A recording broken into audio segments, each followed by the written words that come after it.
ये बात आज से 2 साल पहले की है। लक्ष्मी और विजय अपने 3 बच्चों के साथ मुंबई में एक छोटे से घर में रहते थे। विजय कैब चलाता था और वो हर रोज की तरह अपने लास्ट पैसेंजर को ड्रॉप करके कैब ओनर के पास कार छोड़कर घर लौट रहा था। उस दिन वापस जाते हुए उसका पैर पत्थर से टकरा गया और वो जमीन पर गिर पड़ा। उसने गले में एक रुद्राक्ष की माला पहनी हुई थी जो गिरते ही टूटकर बिखर गई। अचानक उसे ऐसा लगा जैसे किसी ने उसके कान में कुछ कहा हो, लेकिन जब वह पीछे मुड़ा वहां कोई नहीं था। उसे बार बार ऐसा महसूस हो रहा था जैसे कोई उसका पीछा कर रहा हो। वो घर पहुंचने ही वाला था कि उसे किसी के कदमों की आवाज सुनाई दी।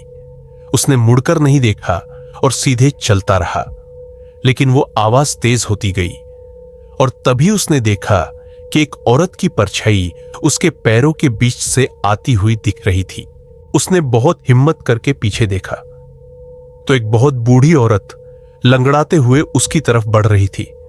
उसका ध्यान सीधा उसके पैरों पर गया और उसने देखा कि उसके पैर उल्टे हैं। विजय का दिमाग काम करना बंद कर गया। उसे समझ में आ गया कि वो औरत कोई इंसान नहीं बल्कि चुड़ैल है। उस औरत को देखकर विजय का पूरा शरीर कांप उठा। वो औरत पास आकर बोली, मेरा बदन कहां है? विजय ने डरते हुए एक अलग रास्ते की ओर इशारा कर दिया।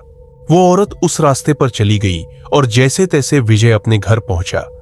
उसने जल्दी से दरवाजा बंद किया। उसकी बीवी लक्ष्मी और तीनों बच्चे पहले से ही सो रहे थे। वो किसी को कुछ बताए बिना चुपचाप उनके पास जाकर लेट गया। सुबह होते ही कुछ अजीब हुआ। लक्ष्मी उठी तो बहुत बेचैन लग रही थी। उसकी आंखें सूजी हुई थी जैसे वो रात भर रोती रही हो। विजय को सब समझ आ गया कि अब लक्ष्मी भी उस चुड़ैल के असर में आ गई है। विजय ने बिना देर किए पास की मस्जिद से मौलाना को बुलवाया। मौलाना 10 मिनट में उनके घर पहुंच गए। विजय ने सारी बात मौलाना को बताई और उन्होंने घर की जांच शुरू की।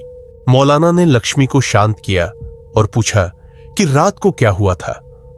लक्ष्मी ने बताया कि रात को उसे प्यास लगी थी और जब वो उठी तो उसने खिड़की से देखा कि उनके दरवाजे के ठीक बाहर एक भूरी सी औरत बैठी थी।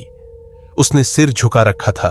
उसकी आवाजें सुनते सुनते लक्ष्मी के सिर में तीखा दर्द उठा और वो चक्कर खाकर बेहोश हो गई। उसके बाद उसे कुछ भी याद नहीं रहा। जब मौलाना ने पूरी जांच कर ली तो उन्होंने बताया कि वो बूढ़ी औरत कोई आम आत्मा नहीं है बल्कि एक आत्मा है जो अपने शरीर की तलाश में भटक रही है और इत्तेफाक से विजय के पीछे पड़ गई। उसका पीछा करते करते वो उनके घर तक पहुंच गई।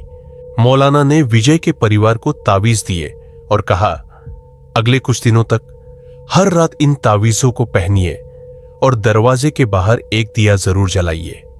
दोस्तों, आज के लिए बस इतना ही। ऐसी ही और मजेदार व असली कहानियों के लिए हमारे चैनल को सब्सक्राइब जरूर करें। मिलते हैं किसी अगले वीडियो में। Bye bye.